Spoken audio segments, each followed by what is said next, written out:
So what's the Panigale V4 like to live with? Is it too much for the road?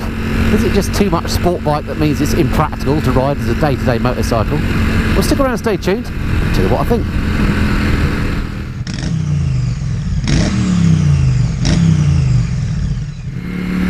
Hey kids, it's Mr. Fly here, hope you're well. Well, what a very exciting day it is for me today, because I've just got from Ducati UK this brand new Panigale V4S. Absolutely amazing motorcycle. It was launched back at the EICMA show in 2017. I'm recording this now in November 2018, so it's been around, or we've known about the bike for a year. And I guess you could say I've been a bit slow coming to the party, because of course this bike has been reviewed to death. In fact, it won this year MCN's Bike of the Year, so they certainly rated it, and loads of people have ridden this and done reviews on it. And this, however, is the first time I've done a review on it. So what I want to do is focus on the bike as a practical proposition. Is it a machine that you could own as your only bike and ride day to day? Or is it such a thoroughbred race bike that really it's track days or nothing? Well, that's what I aim to find out over the next few weeks, as I've got this bike as my next long-term loaner. I'm absolutely thrilled to say, so thank you very much to the nice people at Ducati UK for lending me the bike. This, however, is the first time I've ridden the bike. It's very much a first impressions review, so I'm just going to give you my initial thoughts on the machine, and can't quite see if it's clear to overtake. I must come clean, I'm a Panigale fan. I'm an owner of an 899, which I bought because I thought that would be a more sensible road bike than the 1299 or the 1199 that was available at the time. Let's get past here. Well, this beast now with just over 200 horsepower, is it just too much to have on the road, or could you actually live with it? Well, my first impressions of this bike, I have to say, are very, very favourable. I've already said that I'm well, I haven't said, but I'll tell you now, I'm a Panigale fanboy. I love the way the bikes look, all the Panigales. And this one is no exception. It looks quite different to the original Panigale. It's just meaner and moodier. Where am I going? This way, I think. This particular version of the bike that I'm riding is the V4S. So this is the one with the fancy Öhlins semi-active suspension on it, and all sorts of electronic aids that I'll get into later. So a couple of things that struck me as soon as I jumped on the bike and got moving. Number one was just how rubbish these mirrors are. You can see out of them okay. They're alright in terms of view, but they move around so much. I've been on other Ducatis that have the same issue, but can you see these wobbling away? They're pretty much, I mean, the view out the back, although you can see, it's not great, it has to be said. Why on earth on a premium bike would you have mirrors like that? As I mentioned just now, I've got the 899 Panigale. My mirrors are absolutely fine, they're rock solid on that. They fold up as well. These, however, solid stalks and wobble around like nobody's business, so I don't like that. That struck me as soon as I got the bike moving. No excuse for that, Ducati must do better. However, that said, that's the only bad thing I've seen so far. Everything else about this bike is absolutely beautiful. The riding position I thought would be exactly the same as my 899, but it actually feels a lot more roomy. The 899 is a very small bike, and the original Panigale is of the same sorts of dimensions as that. This one just feels a little bit bigger. So if you're a taller person, I'm only 5'8", so I'm a sort of medium-sized person, this bike would definitely suit you better than the previous Panigales. Of course, this has the V4 engine in it, not the twin, which caused no end of controversy at the time, because of course the Ducatisti love their V-twin units. Ducati have always been known for making big thumping V-twin motorcycles, so when they said they were going to be moving into the V4s for their flagship bike, it caused a bit of a stir. However, they needn't to worry, because this engine is absolutely beautiful. It's so smooth. That was the second thing I noticed when I fired the bike up and jumped on and rode it. There's none of that thumpy thump that you get on the twins. It's just super smooth and very, very easy to ride, actually. Again, one of the issues with previous Panigales, wait, thank you, has been a very jerky throttle at low speeds, and here I am in town and the throttle's not jerky at all.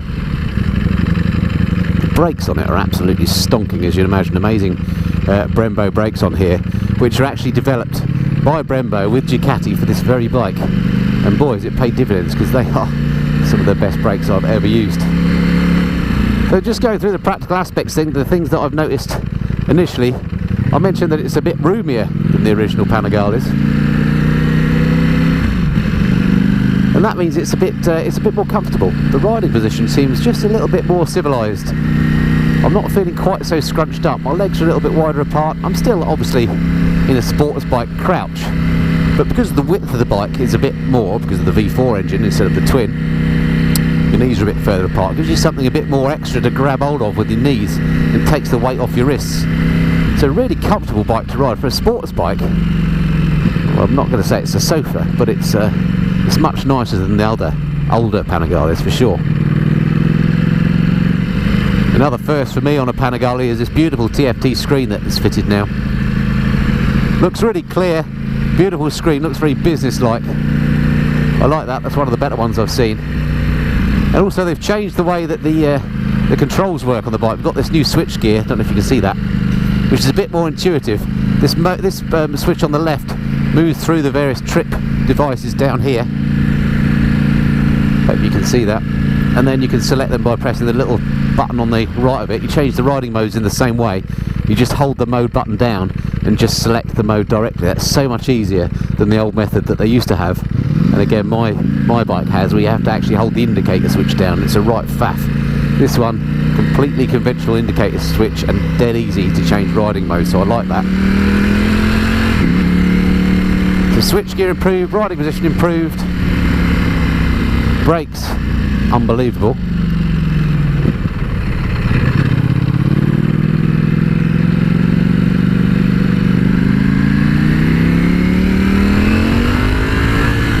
Still got bags of character, this engine. Don't be dismayed by the lack of a V-twin, because this is a 4-cylinder engine like no other I've ridden with. It is smooth, but it's still got character, if that makes sense.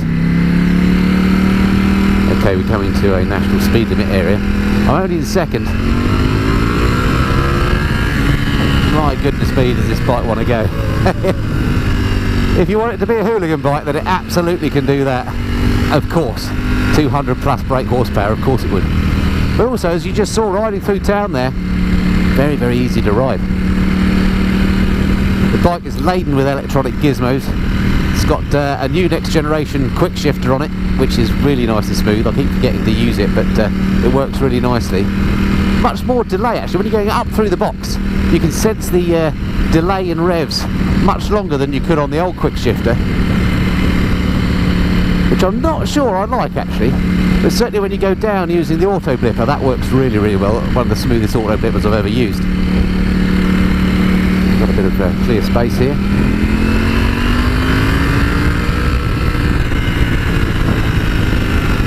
The handling on it is, of course, absolutely sublime. You just think where you want to go and it goes. And there is just so much power on tap.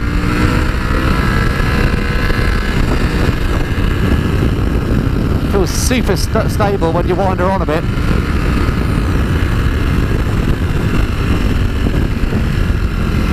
Lovely, lovely machine. And the suspension, as I mentioned, it's got the fancy Öhlins on this. It's doing a really nice job. Again, compared to my older first gen Panigale, it's just much plusher ride. If I was on my bike riding along here, I'd be absolutely rattling around. With this one, it just feels nice. It'd be really good if I could get a clear bit of road. But I'm not sure I'm going to get it looking at the traffic. Such a shame, but not to worry, because as I say, I've got this as my next long-term loaner, so I'm going to have plenty of opportunity, I hope, to stretch this bike's legs and see what she can do. And really as well, have a little listen to that fabulous new engine, because one of the things I love again about my original Panigale is its aggressive bark noise. Once you get it over 7,000 RPM, the thing absolutely snarls and comes alive. This doesn't seem to do that yet, although I haven't, to be fair, had a chance to properly open her up. It has got a lovely engine note, but it's not quite so aggressive sounding as the twins. It's a bit more, well, smooth as you'd expect, but a lovely deep note all the same. It's not unpleasant at all. This bike also comes equipped with the next generation ABS and traction control that takes into account lean angle. Also has a very clever skid control as well, so if you take it on track and you want to get the back wheel just slipping enough but not enough to lose traction, the bike can actually measure how much the rear wheel is slipping and you can dial that in or out as you wish. Absolutely amazing technology available on this if you are a track fiend. Sadly, I won't be trying it on track, but there are plenty of other videos you can watch on YouTube that do talk about the bike on track. As I say, I'm going to be focusing on what this bike is like to live with on the road and in day-to-day use, and so far I'm very impressed with it. I don't think I've got her out of third gear yet. Okay, let's be a bit careful. I don't want to jump over here. Right, that little humpback bridge that I just went over there, I've learnt the hard way on that one. You don't want to go over it too fast because you catch some air, and that would be a bit frightening. Well, it's certainly fun riding along at 50 and third. Let's just try her up in top gear, see if she complains at these sorts of speeds, because again, I know on the older generation Panigales, if you went slow in top gear, the bike would let you know. It would get all chattery and horrible. Whereas this, it seems to handle it much nicer. 6th gear at 58, look. She's quite happy. Although those mirrors aren't. Those have really got the wobbles badly. Much better though if you get her into a bit more of a usable rev range. Now, I have got the manual. I haven't read it yet. I need to do so, because one thing I can't see on here is a fuel gauge. I cannot believe that the bike hasn't got a fuel gauge, but it's not obvious on there at the moment to me. If it turns out it hasn't got a fuel gauge, that's going to be very upsetting. That's one of the things that I don't understand why bike manufacturers don't provide. I think that's an essential thing. Anyway, we'll see on that over time. In terms of weather protection, it's got a big old fairing and a relatively large frontal area. I'm not getting dirty air off this screen. It seems really nice actually. The weather protection seems pretty good, and on this cold November day that I'm riding this, what a ridiculous time to be testing a new Ducati V4, on a slippy November day. But anyway, it is quite cold today. But this Panigale, just like every other one before it, does have a really hot running engine, so I can feel the heat on my backside, which today actually is very, very nice. So if you're buying one of these for use in Blight in the winter, that's a plus point. But if you're riding one on a track day in the summer, this bike is going to get very, very hot. There are some solutions to that. I fitted a heat shield to mine from PanigaleHeatshields.com, and I believe they make a set for the V4 as well.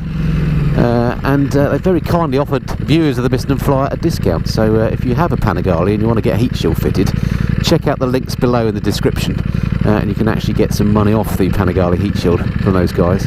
They also make the throttle spacer that is a massive hit on the older Panigales. This one not so much. This one doesn't seem to have, it has got a little bit of play there. It could probably benefit from one. But yeah, check those out if you've already got a Panigale, but I digress. Well, one of the things that is remarkable about this bike, here I am rolling through this little town, look, at 28 miles an hour in second, and the bike is as good as gold. No complaints, very, very easy to ride. Completely flat as you're riding this thing. It's such a you know, beast of a bike. Really very, very easy to ride, beautiful. I can feel myself falling in love with this already. Right, what I need to do is find a suitable place so I can show you around the bike and talk you through the spec and just show you some of the highlights of this absolutely stunning machine. Okay, looks like there's some parking just here. This is a place I've stopped a few times before, and I got some rather unfavourable comments about this spot last time, but anyway, I'll pull down here and I'll show you around the bike. Let's see if I can find a bit of a better spot. Right, hopefully this will do. Okie dokie. Neutral, easy to find. What's not easy to find is the side stand on here. It's tucked right close to the gear lever. That's a bit of a faff. It's much better on the original Panigale. Right, how far is this going to fall over to the side? Nope, we're all right. Okay then, here she is. What an absolute beauty she is, the Ducati V4S. A lovely, lovely bike to look at. I think that the Panigale is the best looking motorcycle ever made, all the Panigales. This looks quite different to the originals, and I'll go into that in a future video. But wow, look at that. What a beautiful bike, eh? Alright, let's get my phone out, and I'll show you around the bike in the usual way. Okay, here we go then. The Panigale V4S. What a beautiful, beautiful machine. Let's just drink in some of the details before I actually talk you through the spec. Those amazing Brembo calipers that I talked about, developed with Ducati specifically for this bike. Absolutely lovely. This very interesting looking exhaust setup that they've got on here now. Not sure if I like it or not. It's better than the upright exhausts, but nonetheless quite a big old unit. But that's just the way to get through the you know, all the homologation stuff that you have to do these days. The wheels on this, the Marchesini forged rims, absolutely beautiful. Those you only get with the V4S. You don't get that on the standard bike. What else to show you? Oh, the beautiful Öhlins electronic suspension unit. There we go. How nice is that? Yeah, just a thing of beauty.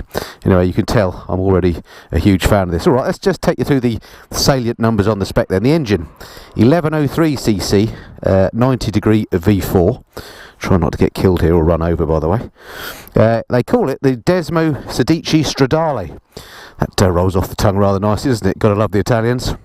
It's based on the motoGP unit, and it's got a rearward rotating crank to help eliminate some of the gyroscopic forces. So very clever stuff going on in this engine. It rides beautifully, as I say. It makes the handling very sort of neutral feeling, based on the short ride I've had so far. Puts out 214 brake horsepower at 13,000 RPM, 124 newton meters of torque at 10,000 RPM. All those Brembo calipers, by the way, that I talked about, they're called Stylema calipers, 4-pot pistons, and very nice indeed. They're on 330mm dual discs, and at the rear we've got a 245mm disc and a 2-pot caliper, and of course, as I mentioned before, cornering ABS. Beautiful single sider swing arm on this as well, which is lovely. I love that back end on here. Look what they've done with the way you sort of can see through to daylight. Excellent. Well, it does need a tail tidy. Anyway, where was I? Yes, suspension. As I mentioned, the Öhlins clever stuff on here. On the standard bike, you get the fully adjustable sacks. But on here, as I say, it's the electronic semi-active stuff. And you can see on the tops where the where it does its clever stuff with the stepper motors. Weight of the bike, 175 kilograms dry or 198 kilograms wet, so not super duper light, but doesn't feel heavy when you're riding it at all. It feels absolutely beautiful. Seat height on here, 830 millimeters, so relatively high, I suppose. I'm only 5'8", 32 inch inseam. I can get my feet flat on the ground though, so again, doesn't feel intimidating in any way. Electronics, this thing is absolutely laden with them. I mentioned or showed you the colour TFT screen, course, riding and power modes, engine brake control, auto tyre calibration, Bosch Evo cornering ABS. It's got all sorts of stuff on here. Evo traction control, which is the next generation stuff from Bosch. Ducati slide control, the next generation quick shifter, which works beautifully, particularly down the box. Power launch, full LED lights on this, and daytime running lights, self-cancelling indicators, all sorts of bits and pieces. This one, also being the V4S, comes with a lithium battery. You can also get the Speciale, which is a limited edition, which has fancy paint and different steering head, Alcantara seat, and all sorts of other carbon bits of loveliness. So beautiful, beautiful bike. This machine, the V4S, 23,495 on the road, so 23.5 grand if you want this one. If you want the basic machine, I say basic, but of course no Panigale is basic, as it is 19,259, or the Speciale with all the bits and pieces and the nice paint job, 35 grand. That's pretty much all I have to tell you, I think, about the spec. Service intervals on it, by the way, 7,500 miles, which doesn't seem too bad for such a thoroughbred machine. What an absolute beauty she is. Alright then, that's enough chat. Let's get on riding some more. Lovely. Well, like most Ducatis, it's a real occasion just riding this bike, and a real pleasure for me to do so. I don't want to sound, well, I'm already sounding gushing about it.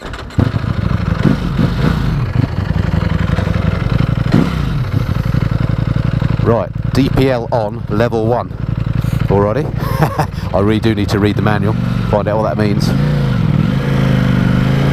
Actually, DPL, as it said then as I started, stands for Ducati Power Launch, and I think you get 3 goes of it before you potentially fry the clutch, so that's why it limits the amount you can do that in one go, but I won't be doing that today.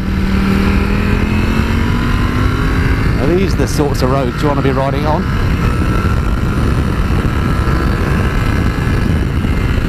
Wow. Absolutely amazing machine. Now, even though I've only been riding this for like the last 3/4 of an hour, I can already say without a shadow of a doubt and by country mile, this is the nicest Ducati I've ever ridden. I can completely see why MCN voted it their bike of the year. It's beautifully made, it looks beautiful, it rides beautiful, it's got top quality components, it sounds lovely, it handles lovely. As you can tell, I'm quite smitten by this bike. It's even comfortable for a sports bike. The only things I can find that I don't like about it, which you can easily gloss over because everything else about it is so lovely, are these mirrors that are absolutely pants, and that little side stand that is a bit of a pain to find. But let's face it, you could put up with that, couldn't you? What a lovely bike, and it's just starting to rain now, so perfect weather for testing a bike, eh?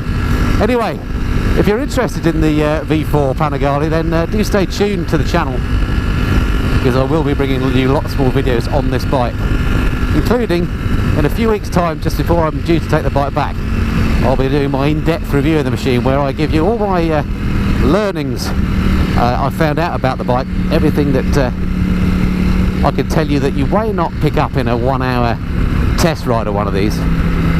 Not only the good things but the bad things as well that I find out, so stick around and stay tuned for that. And if this is the first time you've been to my channel, thank you very much indeed for watching the video. Great to have you along.